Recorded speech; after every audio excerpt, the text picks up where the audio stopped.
gusto, amigos, estar con ustedes. De verdad que cada encuentro lo celebro. Espero que a ustedes les pase lo mismo. En un mundo tan acelerado, encontrar espacios como este, lograr espacios como este, donde uno escucha, donde uno reflexiona, donde uno aprende con los entrevistados, realmente es algo que merece celebración.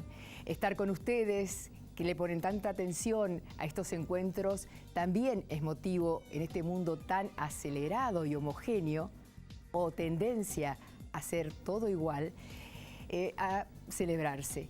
Porque dice uno de los pensadores, bueno, que siguieron a Bauman, pero de acuerdo a sus características es coreano, alemán, Byung-Chul Han.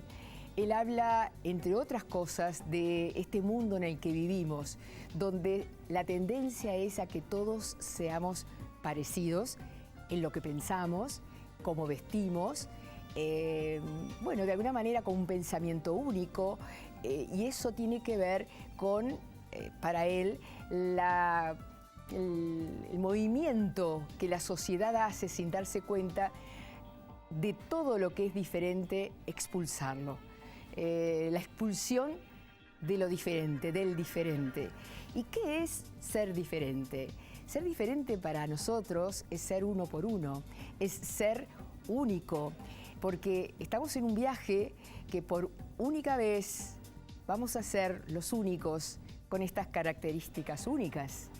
Entonces, muchas veces cuando nos apremia la vida, las circunstancias históricas, familiares, sociales, culturales del mundo y nos llevan a un desasosiego profundo de nuestra alma, recordar que en realidad es un privilegio estar recorriendo esta vida única de características únicas por única vez.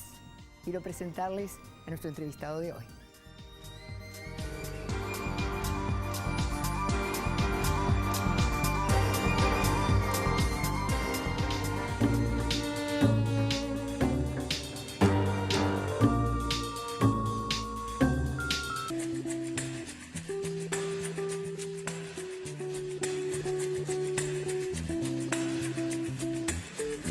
Alejandro Spangenberg nació el 22 de agosto de 1953.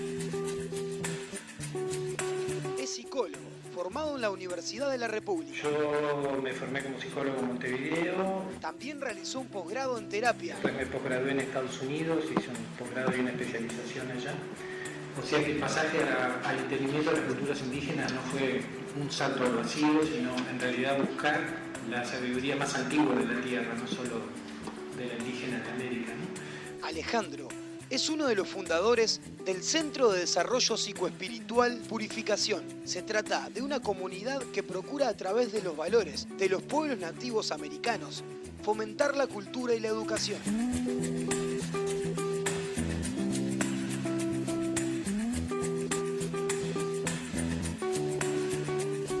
Lo que sucede cuando tratamos de comprender el mundo con la cabeza, no nos damos cuenta que de esa forma creamos un caos, porque lo único que hace la mente es disociar y dividir la totalidad en partes. También es fundador del primer centro gestáltico de Montevideo.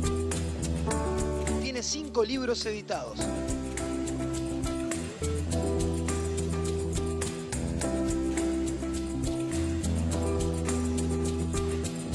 El último en 2010, un libro para niños llamado Conversaciones con una mariposa.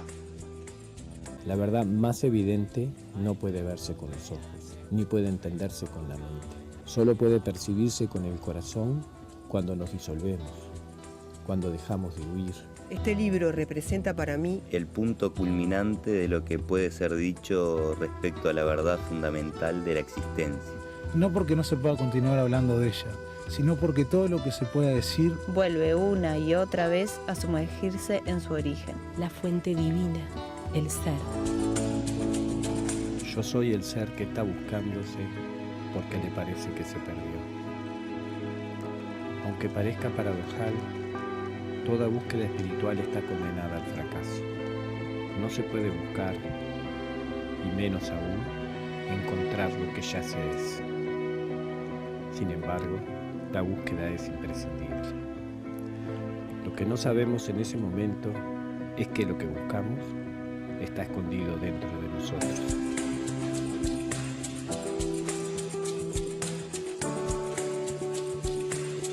Nosotros hablamos en el mundo de hoy siempre centrados en el tener, ¿no? Hablamos de tener hijos y no de ser padres. Hablamos de tener esposa y no de ser maridos. El centramiento está en el tener. Como lo ponemos en broma, el que se quemó con leche cuando ve la vaca llora. Lo que no dice el cuento es que después hay que buscar vacas para justificar el llanto, ¿no? Así el Uruguay se convirtió en una gran estancia. De tanto sufrimiento precisamos muchas vacas para seguir llorando por las vacas y no por lo que nos pasó. La gente no va a terapia a cambiar, va a descubrir cómo hace para seguir siendo siempre el mismo. Es decir, la persona descubre que la felicidad está en ir dejando su ego.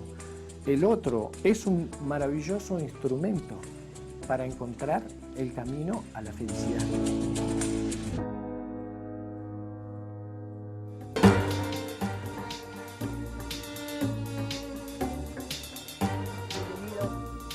Alejandro. Un placer estar aquí.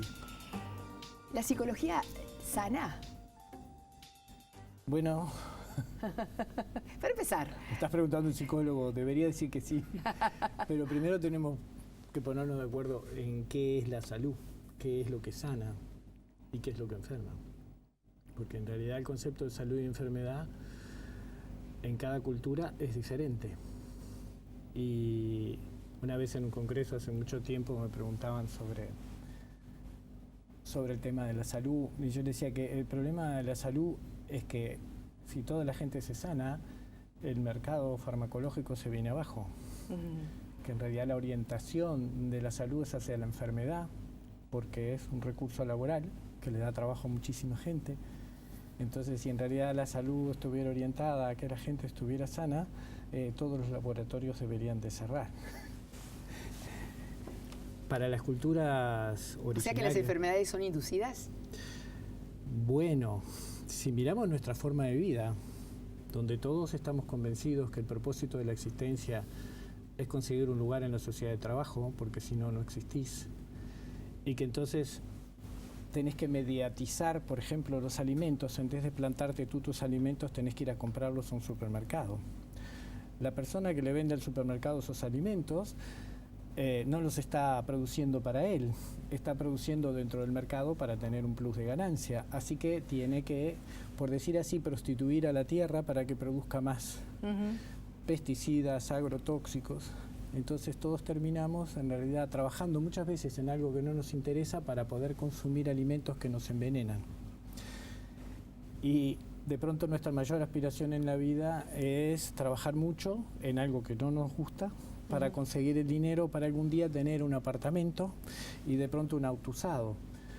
Y todos estamos convencidos que ese es el propósito de la vida. Claro. Y entonces... Porque el sentido de la vida o el propósito es casi común, o sea, es casi un mandato. Sí, es un mandato que empezó hace algunos miles de años cuando se empezó a organizar esto que llamamos hoy en día la sociedad de trabajo y la gente dejó de vivir orientado hacia el amor, hacia la belleza, hacia la comunidad y a la relación con la naturaleza para empezar a trabajar para otros. Pero bueno, eso tiene un propósito. Cuando nosotros leemos los libros de historia, en los libros de historia parece que el hombre antiguo, el hombre anterior o primitivo, era una especie de mono tonto que pasaba todo el día buscando comida. Y hoy en día el hombre contemporáneo con su saco, su corbata y su computadora es lo máximo de la humanidad, cuando en realidad lo real es exactamente lo contrario. El hombre contemporáneo está cada vez más enfermo, más tempranamente enfermo, con cada vez más enfermedades degenerativas y, por supuesto, con una inmensa inversión en tecnología para curar las enfermedades que en realidad produce esta forma de vida. ¿Por el estrés? ¿Por la violencia interna? Sí. ¿Por la violencia externa? La violencia externa es una manifestación de la impotencia por encontrar un verdadero sentido de la existencia. Yo voy a decir algo que de pronto suena un poco fuerte, pero la mayor parte de la sociedad de consumo de los shoppings viven de la falta de sentido de la existencia de la gente. A la gente separarse de un propósito trascendente en su vida siente un gran vacío existencial. ¿Y lo quiere llenar? Lo quiere llenar con cosas que la sociedad le ofrece. Y no se permite la otra experiencia, la del vacío, la de experimentar, como el niño, que los padres se aburren muy rápido y los padres lo cubren inmediatamente de actividades. Hay que trascender el aburrimiento, hay que trascender ese supuesto vacío interior y tal vez nos encontremos con un tesoro, ¿no? Sí.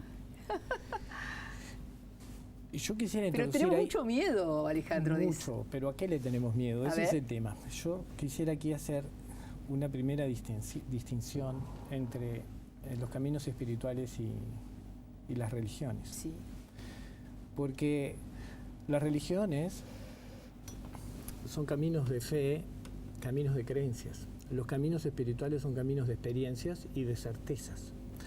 O sea, en un camino espiritual lo que se busca como propósito es que cada persona que participe encuentre la verdad por sí mismo y no a través de un dogma, de una jerarquía, que la encuentre dentro de sí. Lo dijo Cristo hace 2000 años.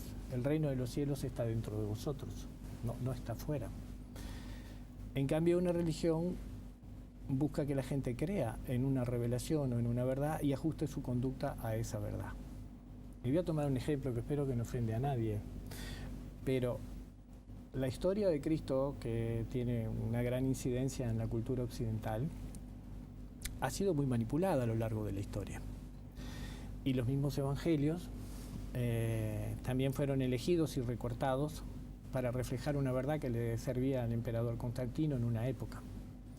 Pero yo pregunto, ¿por qué en las iglesias sigue Jesucristo en la cruz, cuando en realidad su verdadero mensaje empieza después de la cruz?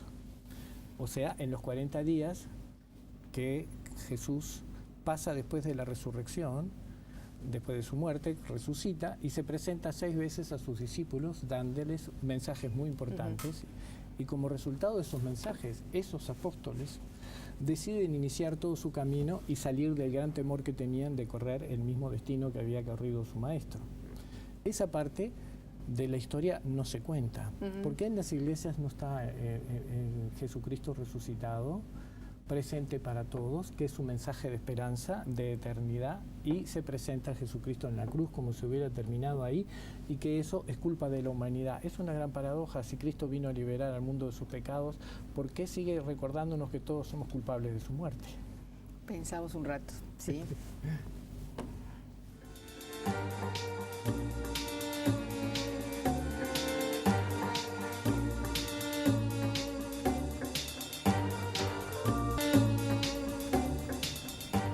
Paradoja grande, Alejandro, porque cuanto más masificada está el consumo y ese es el valor para mucha gente de felicidad, ¿no? Adquirir y llegar al auto, a determinadas cosas, a los viajes. También se produce una búsqueda de los caminos por ese exceso de cuestiones materiales. O sea, hay como extremos, ¿no?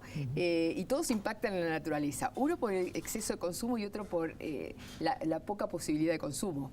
Y todos afectan a la naturaleza, porque unos viven de la naturaleza como pueden y los otros abusan de ella como pueden. O sea, la multiplican. Qué paradoja, ¿no? Es una paradoja, pero yo creo que lo importante es comprender. Ver esa paradoja es muy importante, pero comprender de dónde viene, cuál es la raíz que produce esta idea de que la tierra nos pertenece, de que la podemos usar para nosotros y no al revés, que nosotros le pertenecemos a la tierra y estamos atados a su destino. Si envenenamos el agua, nos envenenamos nosotros, ¿no? Y para eso quería retomar un poquito lo que estaba diciendo antes, porque en realidad el sentido de la vida no es producir, consumir más y tener más, porque de cualquier manera no hay nada que nos llevemos para el otro lado. Vinimos desnudos y nos vamos desnudos. Entonces tenemos que tratar de examinar qué es lo que hay atrás Ahora en televisión hay algunos programas que se llaman los acumuladores, ¿no? De la gente Sí. que acumula y acumula y acumula y acumula. Acumula para tapar su desamparo. Y si acumulan es porque tienen dinero para acumular, no es una carencia económica. El desamparo es una experiencia emocional. Es una experiencia muy... Puede estar la persona rodeada, es más, puede vivir en grandes ciudades o dentro de núcleos familiares y sentirse desamparada. Absolutamente. ¿De qué depende sentirse? El principal ingrediente es no haber recibido el amor que cada uno necesitaba. Y eso viene de los primeros momentos de gestación y antes. Sí, en realidad está en el propio diseño humano, pero quería cerrar ese tema para ir a este. Vamos. Tanto en los caminos espirituales como en las religiones hay un comienzo inicial que es el mismo.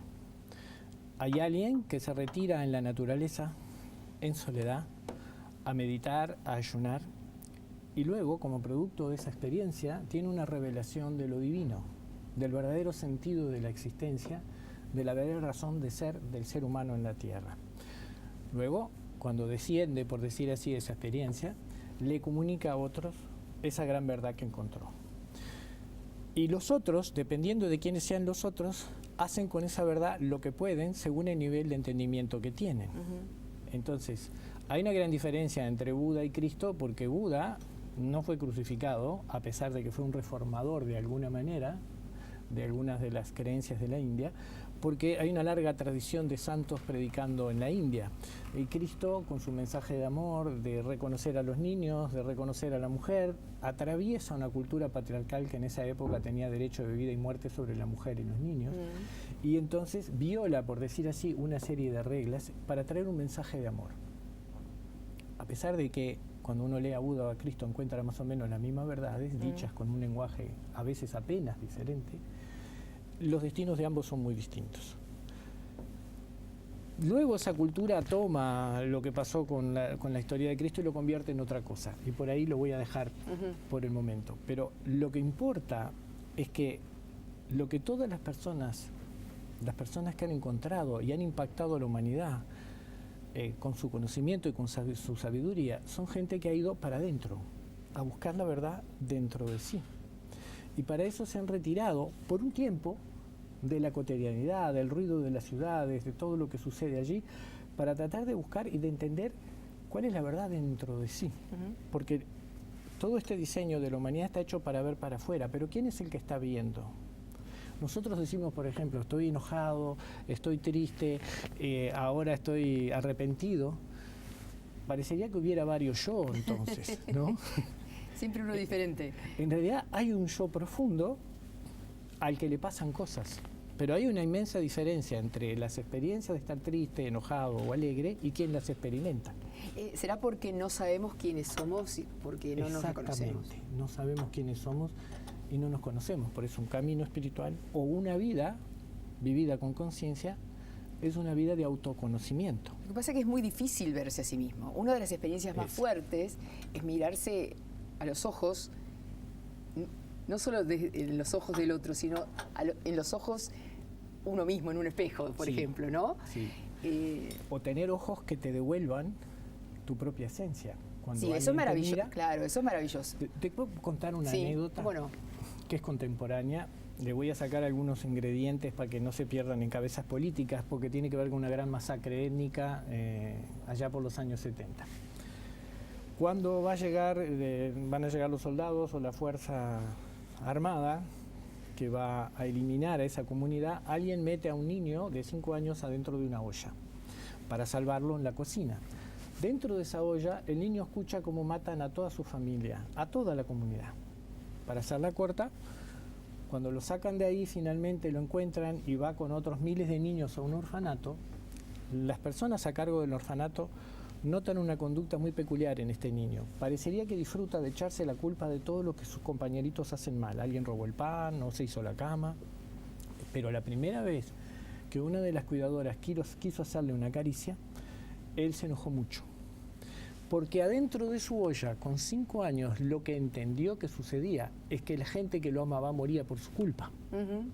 De ahí en más, el leitmotiv de su vida es evitar que lo amen y exorcizar la culpa sirviendo a otros. Esta es una historia real de un hombre. ¿Es una historia real? Es una historia real. De un hombre, no voy a decir el nombre, pero de un hombre que llegó muy lejos en su cultura. Fue un hombre que dio conferencia de paz, un hombre que contrató en sus empresas a gente de la etnia que había matado a la suya. Le llevó 40 y pico de años dejarse amar. Pero este ejemplo lo traigo para preguntar, ¿cuál es tu olla? ¿Qué es lo que entendiste cuando eras niño que estaba sucediendo? Porque a partir de ahí, la mente del niño en esa edad es autorreferente. Si los padres se separan, el niño entiende que es su culpa. La película empezó cuando él llegó. ¿Sí? ¿Tengo tiempo para otra anécdota? Sí, claro. Antes del corte. Es maravilloso tener tiempo, ¿eh? Sí. Y compartirlo. Esto es otra historia real. Una madre le dice a la señora que trabaja con ella en la casa que tiene 3 hijos y estaba el más chiquito de 3 años escuchando la conversación. La madre dice, yo ya no quiero tener más hijos, así que a partir de mañana voy a empezar a tomar la pastilla anticonceptiva. Sí. Al otro día, cuando quiere encontrar las pastillas, no la encuentra. Empieza a preguntar qué pasó, hasta que el chiquitito confiesa que la tiró a la basura. Sí. Pero mi amor, ¿por qué tiraste eso a la basura? Porque tú dijiste que ya no nos querías tener más. Ay, pobrecito. Él, lo que entendió es que con cada pastilla la madre eliminaba a uno de sus hijos. Claro, claro. Imagínate cómo hubiera crecido ese niño si no hubiera podido hablar con su mamá y la madre le hubiera explicado eso como una memoria, claro, de que su mamá lo quería eliminar. Claro. ¿No? Entonces, por eso el pasado en psicología, volviendo a la pregunta original, si sana o no sana, nos impregna con una experiencia psicoemocional, con una matriz, que es muy difícil, pero no imposible, y muy necesario cambiar a lo largo de los años. Porque todo lo que ese niño hace después que sale de su olla tiene 2 aspectos. Un aspecto es un aspecto que lo salva, porque ese niño tiene un proyecto de futuro, tiene una vida por delante para hacer cosas para exorcizar lo que sucedió. Lo salva del impacto que lo llevaría a la locura de ver a toda esa gente muerta, que es su familia, pero a la vez condiciona que pueda ser un hombre feliz y pleno el resto de su vida, porque cada persona que lo ame él va a tener miedo, más consciente o inconsciente, de que se muera. Y la culpa va a ser de él. ¿Se entiende? Sí, perfecto. Y esa huella emocional, tan común en terapia, ¿qué alivio le da a alguien cuando por fin puede darse cuenta? Porque en terapia no se cambian los hechos, se cambia la interpretación de los hechos. Nuestra historia personal está hecha de lo que entendimos que sucedió, del autodiagnóstico, y no de lo que sucedió. Entonces, cuando un niño siente que sus padres no le están dando lo que necesita, lo que hace es asumir la culpa. Soy yo que tengo un defecto. Claro. Entonces, de ahí en más, el día que yo sea perfecto, que sea médico, que sea esto, que sea lo otro, voy a conseguir el amor que no tuve. Claro. Porque para el niño es mucho más económico, por decirlo así, pensar que la responsabilidad es de él y que mañana va a poder hacer algo para salvarse, que darse cuenta que sus padres no pueden darle el amor porque tienen problemas. No puede objetivar eso el niño. Y culpar tampoco, ¿no? Tampoco. El niño cuando se lo expone, aunque entendiera parte, si él lo tiene que decir o públicamente o compartir, él nunca va a acusar a los adultos. Necesita sentir... A los adultos vitales, ¿no? Exacto, a los adultos vitales. Necesita sentir que sus padres están cuerdos, están sanos y son la fuente del amor. Claro. Y que él tiene que hacer algo. Entonces ahí empieza la negociación.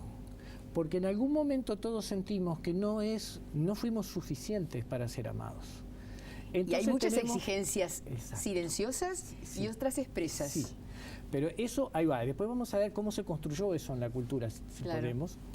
Pero a partir de ahí yo tengo la necesidad de convertirme en alguien con el mayor valor posible en el mercado de la personalidad para comprar amor. Y ahí viene el hedonismo. Lo que sea. Y viene, ¿no? Exacto. Y entonces, a ver, como eso no se consigue nunca, porque aunque me amen o me admiren, nunca me llega al corazón, porque están admirando al personaje. La mente transforma la necesidad de amor en necesidad de reconocimiento. Así que tú vas buscando reconocimiento. El ego, sobre todo, ¿no? Exacto. Ahora, y nunca llega a tu corazón. Nunca llega a tu corazón. Y dicen ahora que uno de los verdaderos cerebros no está solamente acá, que es el que nos manipula mucho, sino que está acá. El verdadero cerebro está aquí. Ya venimos.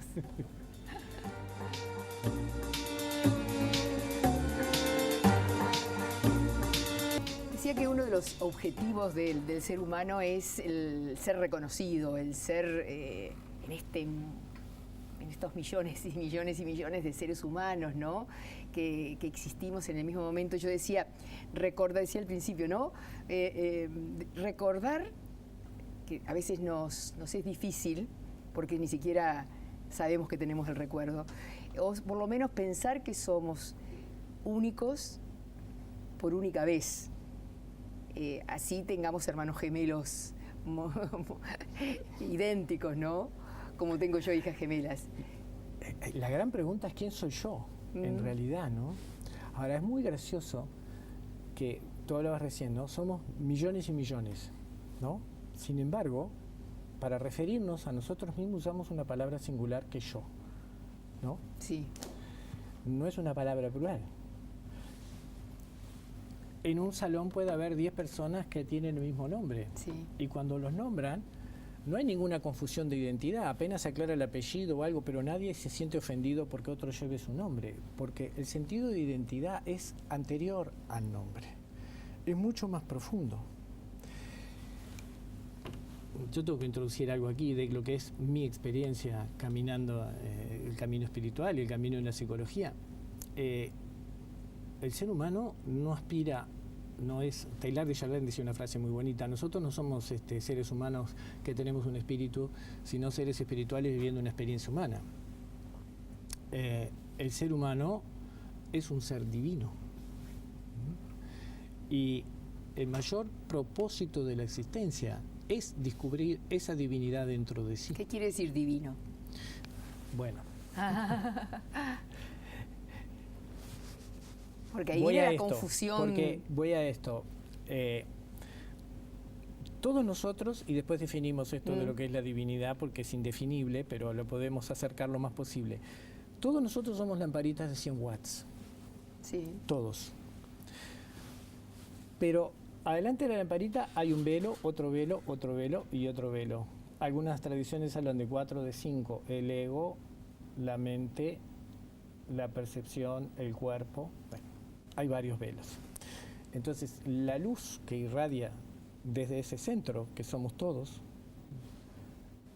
brilla más o brilla menos según la cantidad de velos que cada uno haya ido quitando. O sea, el verdadero camino espiritual es un camino de autoconocimiento hacia adentro. Encontrar el propósito de la existencia que te libera de este encadenamiento de buscar afuera lo que no hay.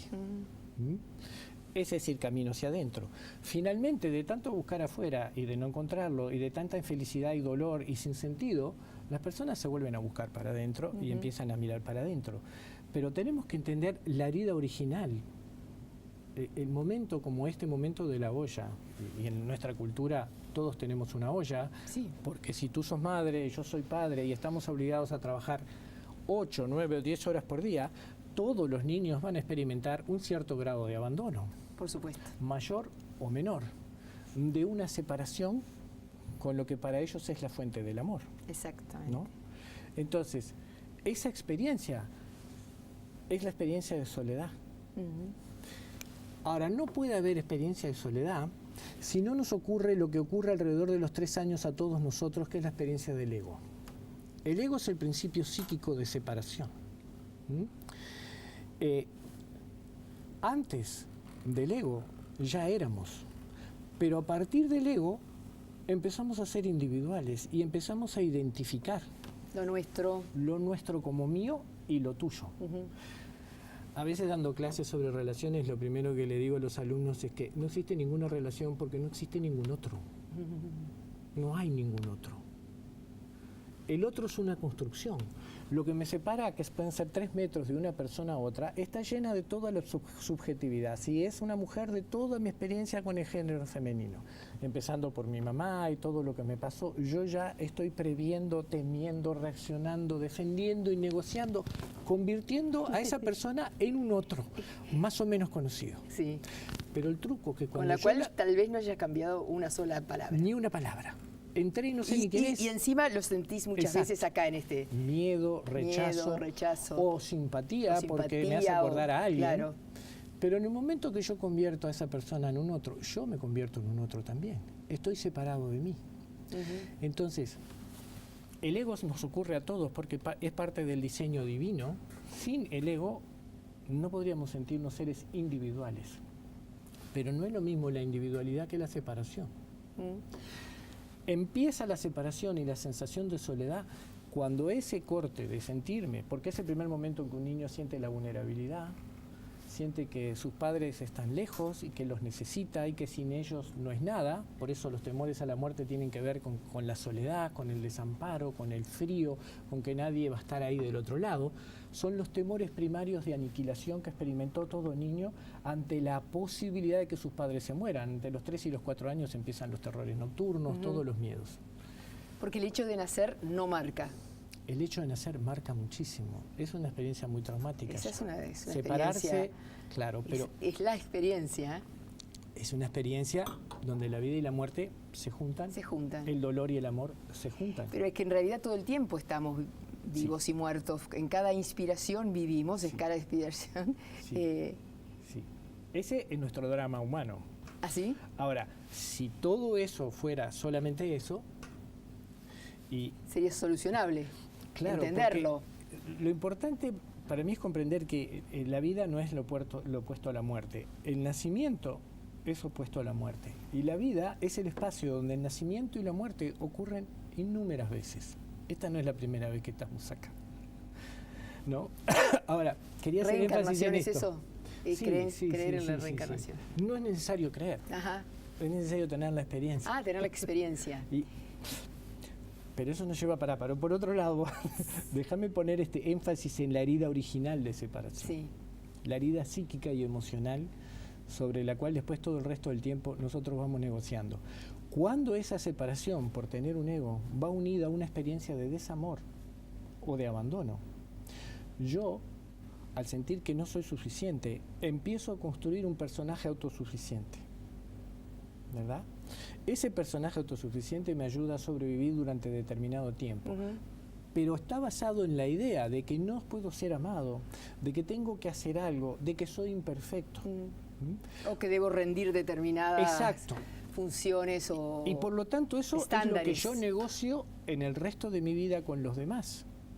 De hecho, esa desconfianza en el amor después me va a impedir entregarme a una relación de afecto.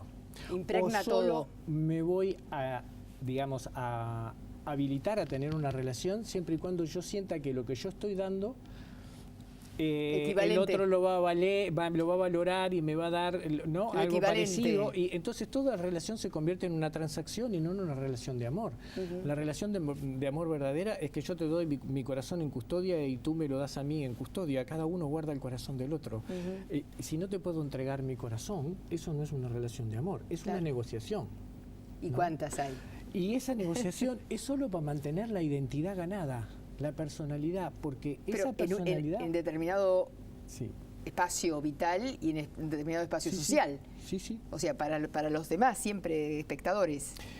Claro, pero te quiero decir, una vez que el ego se identifica con la personalidad, eso es lo que yo creo que soy.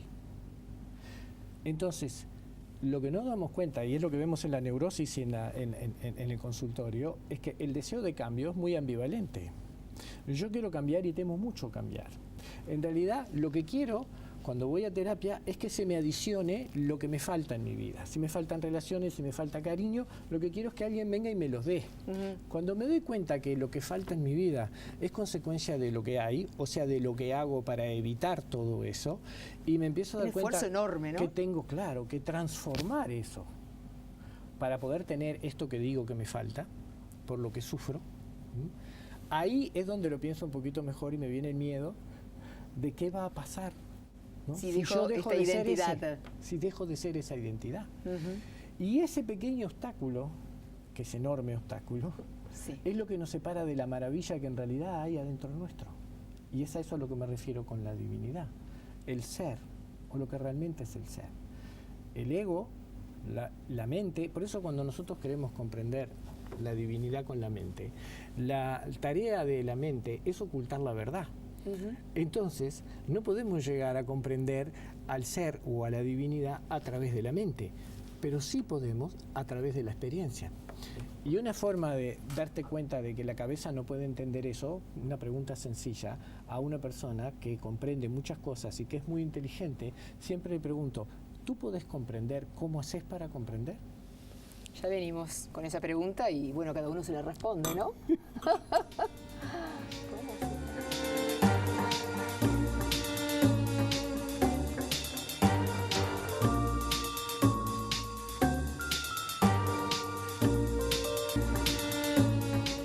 Se nos pasó el tiempo, ¿no? ¿Cómo puedo comprender? Lo que comprende.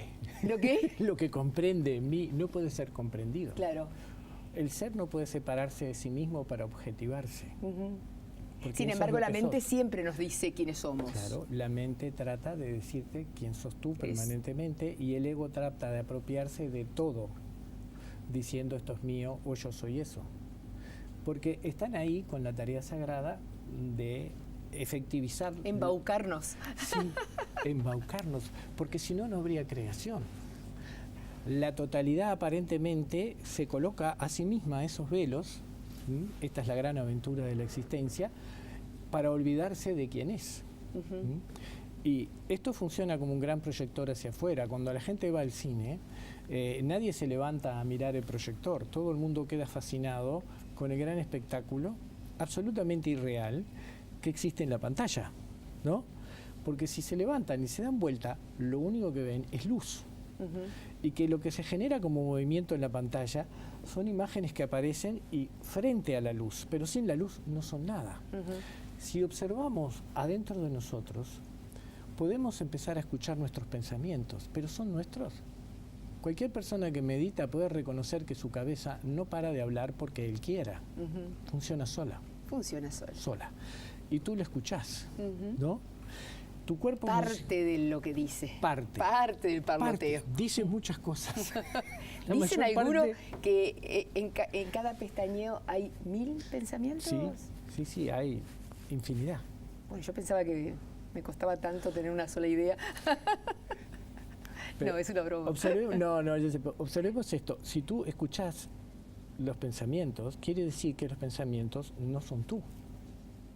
Tú sos el que escucha. Si tú podés darte cuenta... ¿Quién es el verdadero protagonista? Exacto. ¿Quién es el observador? ¿Quién es el experimentador? Las experiencias van y vienen y pasan, pero siempre hay alguien que las experimenta. Los pensamientos no existen si no hay alguien que sea consciente de ellos, ¿verdad? Entonces, todos los pensamientos, toda tu experiencia corpórea, todas tus emociones y todas tus relaciones existen porque tú sos consciente de ellas. Claro, y ahí la conciencia no es algo que evoquemos frecuentemente, ¿no? Es decir, como no la evocamos conscientemente. No, digo, sí. Es como, no sé, es un juego, me salió un juego de palabras. Está bien. Claro, puede más el vértigo mental que la instalación de la conciencia, que vendría a ser, esta soy yo, este soy yo, este es el sentido de mi vida, esta es la misión, este es mi compromiso, ¿no? Y por única vez, que a mí me gusta mucho hablar de eso, ¿no? Para recordarme a mí misma, a mi niña interior, que realmente hay que aprovechar. Pero es que todo, el ser es conciencia, amor infinito y felicidad eterna. Entonces, la primer gran herida que nosotros tenemos es cuando nos sentimos separados de esa fuente. Y eso es la soledad. Y vamos hacia afuera buscando ese amor que perdimos adentro. En el orden fenoménico en el que vivimos nosotros, que es la dualidad, existe un Padre divino y una Madre divina. Lo cuentan todas las tradiciones, pero esto es una metáfora que voy a usar para explicar algo. La función del Padre divino es garantizarle a todos sus hijos que el amor es para todos y por igual. Pero la función de la Madre divina es tomar ese amor y distribuirlo según las necesidades particulares y diversas de cada uno de sus hijos. ¿El Padre Divino vendría a ser el Sol y la Madre Divina vendría a ser la Tierra? Por ejemplo, es una de las formas de entenderlo, ¿no? En las culturas indígenas, esa es la forma de verlo. Pero en las otras también, aunque lo pongan en un plano más etéreo.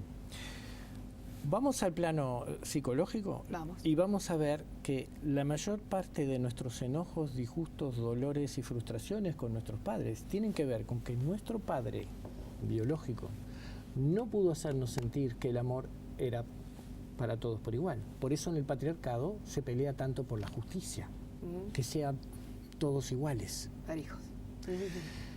Y el disgusto con nuestra madre biológica es porque no nos vio la diversidad. No vio que este necesitaba más esto que aquel. Absolutamente, ¿no? absolutamente. Sí, absolutamente. Luego, esto lo internalizamos como un conflicto entre el principio masculino y femenino dentro de nosotros mismos. Y estamos peleados con nuestra masculinidad, nuestra feminidad, más allá que seamos hombre o mujer. Sí, sí. Y la gran tarea de la vida es descubrir que atrás de ese padre y esa madre hay un único amor, eterno y absoluto, que se dividió en dos para crear este universo. Entonces, como es arriba es abajo, nosotros somos creados a esa imagen y semejanza. Tenemos un ego, tenemos una mente proyectiva hacia afuera y un cuerpo que permite la experiencia del universo. ¿Y la luz? La luz es la del ser. Es la conciencia infinita que está dentro de nosotros. Claro, porque yo estaba viendo la película. Ahora, sí, estabas viendo la película y de repente hay un gran accidente que te ayuda a despertar. O, una como enfermedad, me decía o una doctora adversidad. que tenía toda su carrera, su camino, y de repente le vino un cáncer y dijo, fue como si me hubieran bajado del tren en medio del desierto. Se terminó el viaje. Ahora tenés que mirar para otro lado. Ahora esto empieza de nuevo. Es decir, que solo por dolor aprendemos en esta época, donde se hace énfasis en que cada uno es un ego aislado peleando por un lugar bajo el sol que es gratis, sí. Porque no es. Pero no debiera ser así. No, fue durante millones de años. La humanidad no tiene unos pocos miles de años, tiene millones de años sobre la Tierra. Es una gran mentira y una manipulación de la historia de la humanidad. Tampoco venimos del mono y todas esas tonterías que dicen, ¿no? Y tampoco la conciencia y el pensamiento vienen de la cabeza. Tener ese pensamiento es como creer que las imágenes las produce el televisor, ¿no? Creer que el cerebro produce la conciencia y los pensamientos es como creer que el día que se rompió el televisor ya no hay más imágenes. Vos y yo estamos dentro del televisor y nos morimos porque el televisor se rompió. Esta época tiene entonces sus virtudes, a pesar de... Las tiene, pero espera poquitito, déjame terminar este pensamiento. Entonces, cuando tú vas en ese desarrollo hacia afuera y no comprendes que el verdadero sentido de la existencia, la vocación, el amor, están dentro tuyo, no quiere decir que cuando lo encuentres adentro tuyo desaparezcas del mundo, al revés. El amor fluye mucho más cuando no necesitas del otro de forma dependiente y egoica, porque si te vas no puedo vivir sin ti. Fluye y se expresa, y entonces la naturaleza se convierte, en la relación con la naturaleza, en un espejo del jardín interior. Esto se está convirtiendo en un desierto porque vivimos en un desierto de desamor y sin sentido.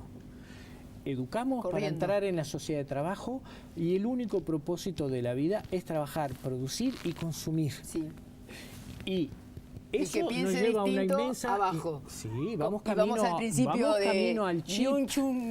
El chip bajo la piel, donde tu cuenta bancaria, tu matrimonio, todo está aquí. Entonces es muy fácil terminar con los disidentes. Se apaga el chip en el control central y tú dejas de existir. Estamos muy cerca de eso. Estamos muy cerca de eso, por un lado, y estamos muy cerca de un fantástico y maravilloso despertar de la humanidad a su verdadera naturaleza. Es un gran momento. Es un momento espectacular. ¿De qué depende? ¿De quién depende? De los que tengan oídos para escuchar y ojos para ver, como dijo Jesús hace tanto tiempo. Porque necesitamos despertar de esta locura.